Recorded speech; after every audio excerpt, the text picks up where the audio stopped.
আজকের নিত্যপণ্যের বাজার দর জানাচ্ছেন মুস্তাফিজ শাওন।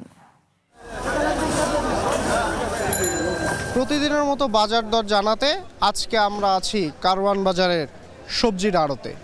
এখানে এসে ব্যবসায়ীদের সাথে কথা বলে জানা গিয়েছে বৃষ্টির ফলে প্রতি সবজি বিক্রি হচ্ছে অতিরিক্ত দামে।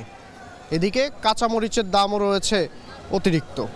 চলুন জেনে আসা যাক আজকের সবজি বাজার কেমন রয়েছে। সব জায়গায় মনে করেন বৃষ্টি পানি উঠে গেছে, গাছ নিচু এলাকায় গাছে পানি উঠে গেলে গাছ তো মরে যায়, তো আমদানি কমে যায় না। প্রতি কেজিতে 10 টাকা 15 টাকা বাড়তি চলতেছে। যেরকম লতি বেশি 50 টাকা, আজকে 60 টাকা বেশি। কলা কিনা ছিল 16 17, আজকে ব্যস্ত আছে 30 টাকা আলি, 25 টাকা আলি। মিষ্টি কুমড়া বেশি 50, এখন 60 টাকা 70 টাকা পিস। এদিকে সবজি বাজারের পরেও দাম বেড়েছে কিছু মুদি পণ্যের। খুচরা পর্যায়ে দাম বেড়েছে চালের, বিশেষ করে মিনিকেট চাল আগের তুলনায় বিক্রি হচ্ছে অতিরিক্ত দামে। চলুন জেনে আসা যাক আজকের মুদি পণ্যের বাজার দর। আমদানি করা পণ্য প্রত্যেক দিন দাম বাড়তেছে। যেমন প্যাকেট কফি ছিল আপনার 400 টাকা, এখন বর্তমানে 700 টাকা। তারপরে আপনার পাউডার দুধ ছিল 750 800 টাকা কেজি, আর 900 টাকা কেজি।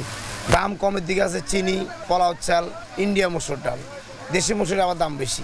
চাউলের সরবরাহ ভালো, ভরা মৌসুম, কিন্তু দাম বেশি। মিনিকেট চালটা অতিরিক্ত বেশি। যে চাল ছিল 68 70 টাকা, এখন 80 85 90 টাকা মিনিকেট আছে। যে নাজির চাল ছিল 72 75 টাকা, এখন 80 টাকা 85 টাকা 90 টাকা। বৃষ্টির কারণে অতিরিক্ত দামে বিক্রি হচ্ছে কাঁচামরিচ সহ প্রতিটি সবজি। এদিকে আমদানিকৃত মুদি পণ্যের দামও বেড়েছে। তবে স্বস্তির সংবাদ রয়েছে ডিমের বাজারে। আগের মতোই কম দামে বিক্রি হচ্ছে ডিম। বাজার দর নিয়ে কারওয়ান বাজার থেকে এই ছিল আমার কাছে সর্বশেষ সংবাদ।